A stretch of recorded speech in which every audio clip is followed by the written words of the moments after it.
지금부터 2020년 12월 금융안정보고서에 대한 기자 설명회를 시작하겠습니다. 오늘 설명해 주실 분은 민좌홍 금융안정국장이시며 관련 팀장들도 배석하였습니다. 금융안정국장 민좌홍입니다. 2020년 12월 금융안정보고서에 대한 설명을 드리겠습니다. 한국은행은 한국은행법 제96조 1항에 따라 연 2회 금융안정보고서를 작성하고 있습니다. 오늘 설명드릴 2020년 12월 금융안정보고서는 오늘 PDF 파일 형태로 국회에 제출되었으며 다음 주에 책자로 발간될 예정입니다. 이번 금융안정보고서 작성의 기본 방향에 대해 말씀드리겠습니다. 이번 보고서에서는 코로나19 장기화가 금융시스템 전반에 미치는 영향을 종합적으로 분석하기 위해 특정 부문에 한정된 이슈보다는 가계, 기업, 금융기관의 전반적인 재무상황 변화에 초점을 맞추었습니다. 또한 코로나 발생 이후 전망했던 것에 비해 실제 금융안정 상황이 어떻게 변화했는지를 점검하기 위해 지난 6월 및 9월 금안회의 보고 자료와 유사한 체제와 접근 방법을 사용하여 결과를 비교하였습니다. 마지막으로 기존 금융지원의 효과 및 중단 시 영향 등을 추정해보는 등 향후 정책 판단에 참고가 될 수 있도록 노력하였습니다. 이어서 이번 금융안정보고서의 주요 내용을 개황 부분을 중심으로 설명드리겠습니다. 우리나라의 금융 시스템은 10월 이후 국내 코로나19 재확산에도 불구하고 금융 외환시장의 안정을 유지하고 금융중개 기능이 원활히 작동하는 등 안정된 모습을 유지하였습니다. 부문별로 살펴보면 가계와 기업 모두 차입을 늘리면서 민간신용 증가세가 확대되었습니다.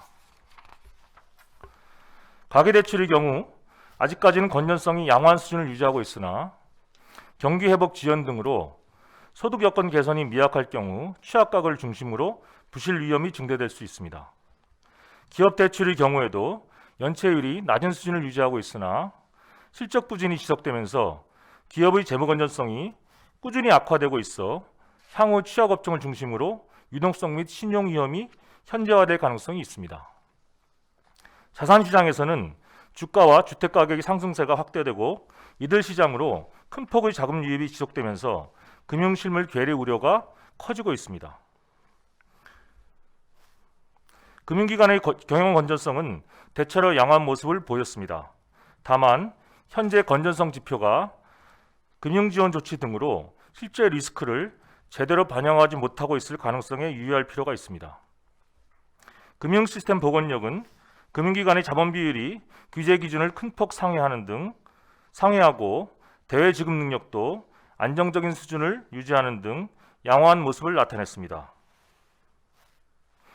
이러한 상황을 종합해 볼 때 우리나라의 금융 시스템은 대체로 안정된 모습을 보이고 있으나 국내외 코로나19의 급격한 재확산과 이에 따른 글로벌 경기 회복세 약화 우려 등 대내외 불안 요인이 잠재해 있습니다.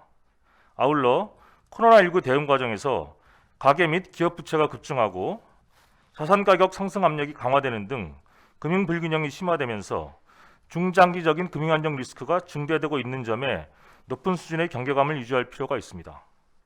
이상으로 금안 보고서에 대한 설명을 마치겠습니다.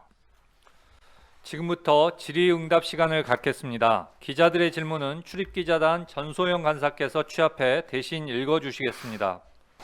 네, 첫 번째는 이데일리 원다영 기자 질문입니다. 코로나19 대응 과정에서 불가피하게 한계 기업이 제때 정리되지 못한다는 그런 부작용이 발생하기도 했습니다. 부채 문제가 코로나19 이후에 경기 회복 과정에서 장기적으로 부담이 될 것으로 보이는데요. 코로나19가 장기화하면서 완화적 정책이 이어질 수밖에 없는 상황에서 이 부분은 어떻게 대처할 수 있다고 보시는지 설명 부탁드립니다. 일단 기자께서 지적하신 것처럼 코로나19로 크게 피해를 받은 기업들에 대한 금융 지원에 역량을 집중하다 보니까 기업 구조조정이라든지 이런 문제는 충분한 신경을 쓰지 못하고 있는 것이 사실이고요. 이것에 대한 우려는 우리나라뿐만 아니라 전 세계적으로 공통된 사항입니다. 다만 이제 현재의 상황이 기업 구조조정을 전면적으로 추진하기에는 여러 가지 상황상 어려운 점이 있어서 예를 들자면 한계 기업과 존속 가능성이 있는 기업의 구분을 쉽게 하기가 어렵다라든지 뭐 그런 상황들이 있어서 지금 당장 이 문제를 본격적으로 다루기는 어려운 상황이라고 생각을 합니다. 그리고 우리나라의 경우에는 금융기관들이 나름 그 위험 관리를 해오고 있어가지고 지난 9월에 저희가 발표했던 금융안정회의 발표 자료 중에 한계 기업 현황을 보면 2020년 상반기 중에 여신 중에서 그 한 기업 여신이 그 비한계 기업의 경우 41조 원 정도 증가했는데 한계 기업은 0.7조 원 증가에 그쳐서 나름대로 우리나라의 우리 금융기관들이 그 기업 여신에 대한 위험 관리를 어느 정도 하고 있어서 그런 우려가 아주 심각한 상황은 아니라고 그렇게 생각하고 있습니다. 네, 다음은 머니투데이 방송 박지훈 기자 질문입니다. 현재 은행의 원리금 상환 유예 등으로 가계대출의 부실 위험이 이연되고 있지만 코로나19 장기화에 따라서 중장기적으로는 가계부채의 부실 위험이 커질 것으로 전망이 됩니다. 앞으로 차주들이 채무 상환 능력이 악화한다면 부실 위험 가능성은 얼마나 커지는지 설명 부탁드립니다. 물론 저희가 가장 우려하는 것은 가계대출과 관련해서 그 경기 부진이 지속되면서 가계의 소득 여건이 이제 계속 부진한 상황이 지속이 된다면 현재로서는 양호한 가계 대출의 건전성 지표가 더 악화될 가능성이 충분히 있습니다. 그런데 최근의 그 연체율 하락 등 그 가계 부채의 건전성 개선은 그 어떤 일시적인 요인이 아니라 그 가계 대출의 만기 장기화라든지 또는 그 금리 하락 이런 요인들에 많이 기인을 하고 있어가지고 그 저희가 생각하기에는 이러한 상황이 지속된다면 경기의 급속한 악화가 아니라면 가계부채의 건전성이 뭐 갑자기 악화되는 그런 상황은 오지 않을 것이라고 올 가능성이 크지 않다고 그렇게 보고 있습니다. 그러니까 다른 말로 좀 정리해서 얘기를 하자면 금리의 하락이라든지 또는 그 분할 상환 방식의 대출 비중 확대라든지 이런 식의 가계 대출 구조 개선이 그 가계의 채무 상환 부담을 추세적으로 좀 낮추는 요인으로 작용을 하고 있다는 말씀을 드리는 거고요.